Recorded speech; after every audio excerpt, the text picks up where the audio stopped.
Hello and welcome to the Popcorn Junkies. Hello, and this is the most bizarre situation because this has never happened before in the history of anything that I know more about this trailer than you do. Exactly, all I know about this is the teaser trailer for a new film that we did talk about 2 years ago actually on the Weekly Rushes called Better Man, which is the life of Robbie Williams done in a very unusual way, which you're going to tell us about, directed very curiously by Michael Gracey. Tell us what you know, because we know, the one thing I do know is that Michael Gracey directed The Greatest Showman. So Ida Field Williams, who's Robbie's wife, she's also a loose woman. And she was telling us this whole story the other day, but she didn't have time to tell it all on air. She wasn't going to tell it, so I'm not being indiscreet. No. So basically, she knows the director. She knows the director well. Right. I think he's Australian, isn't he? Yeah, and he was telling her about this movie. And The Greatest Showman. Right. And he was saying that he wanted, I'm not sure if at that point whether he said he wanted Hugh Jackman or not, but he said, could you get up a meeting with Robbie? Right.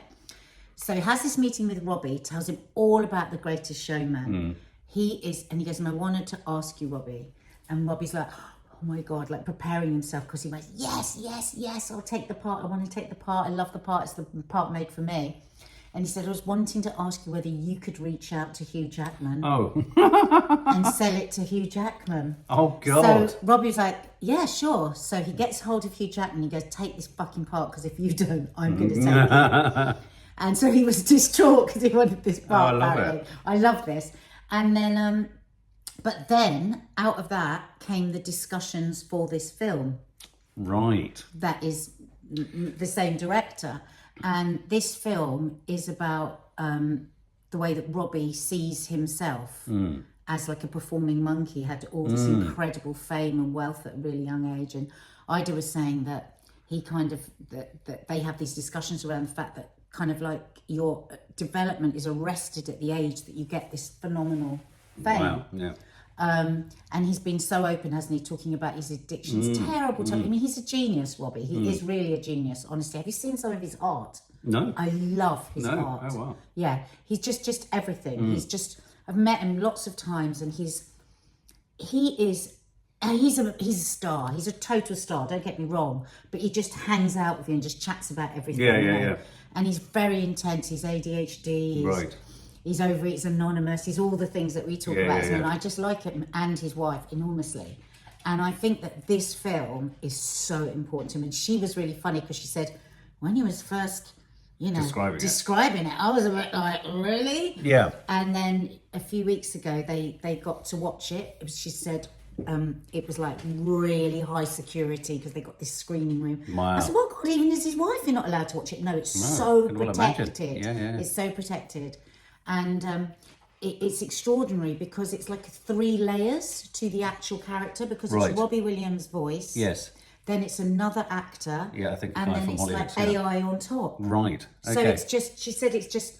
She said the film is mind-blowing. Yeah, well, I mean, I remember when the story broke as to how or what the nature of it was, everyone was perplexed. I think everyone was going, what do you mean? He played by a CGI monkey, really? Well, she was so great because she was this, I love her. She was the same. She was like, what the fuck? But yeah. But when you say the thing about a performing monkey, I think it's kind of almost kind of not apt, but it seems curious that we're kind of doing this today. It came out about a week ago, I think. But we're doing it on this tragic day where, we've had the death of Liam Payne, and it's just like... The trauma of fame. And it happening at too young an age. And in a weird way, I'm looking at a still frame here of a football, and I know football's important to Robbie. Stoke-on-Trent, where he was born, football. My granddad his team was Stoke-on-Trent, because our family came from there. And that whole sort of idea that with footballers, with stars, the idea of success when young, and then being asked and expected to be something that you're just not. So I've gone from everything you've just said, I've got excited about this. I think you're always too young for that kind of level of fame and adoration that people like Robbie, One Direction, and had. It's just, but so much tougher when you're so young. God. Oh my God. Okay, well, let's check it out. I'm excited about this. I've seen it. Curious to see how they're going to do this. And always the thing for me is how well they're going to do this. And how brave it is. A bit really like when bold. we talk about Joker 2. Yes. We want people that are going to take risks. Absolutely right. And this is risk. And especially as my least favourite genre of film is the musical biopic. So this has a real chance of kind of reinvigorating that. I know what you're thinking. What's with the monkey? I'm Robbie Williams. I'm one of the biggest pop stars in the world. But I've always seen myself a little less evolved. Now scream, whoa!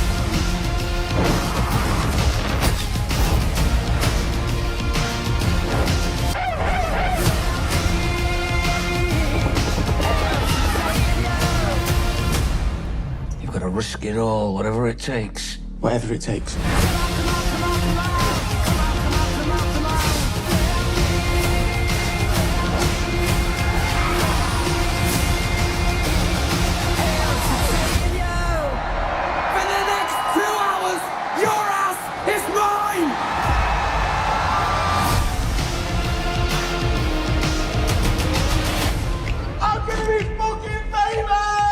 Shut up, you tits! Oh, fuck off, Glenn!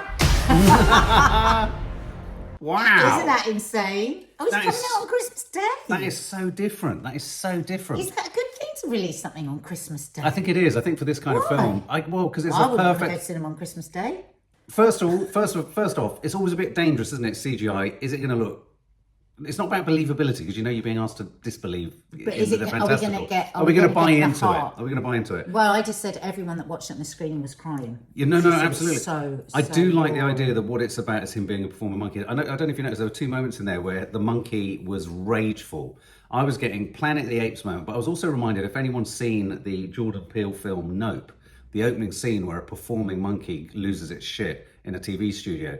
I think if that's baked into it and he goes to some of the dark places, which is my sense of Robbie Williams is, he's a bit like Elton John. Part of his mission is to share his rock bottomness. Whereas I think one of the problems with a lot of biopics is that all the management and all the team are seeking to protect how rock bottomy they got for fear that it will sort of alter the brand. And I he's think this always could go been there. so open, hasn't he? Like Elton John, about his recovery and stuff. Yeah. And that recent documentary that was just so revealing and raw. And Well, the one thing is original. And that's what and you're that's after. what we love. That's Take what we're risks, after. baby. There's so much that is just so dull. So dull. Actually, on his Instagram at the moment feed, I'm not sure it's a piece of his artwork, massive red letters that says, "Stop making stupid people famous." It's great. There are so many stupid people, though. There are so many stupid people. It's frightening me. It's like stupidity. It's like, forget COVID. We've got stupid. I'd forgotten for COVID. No, but we've got. We need a vaccine for stupidity.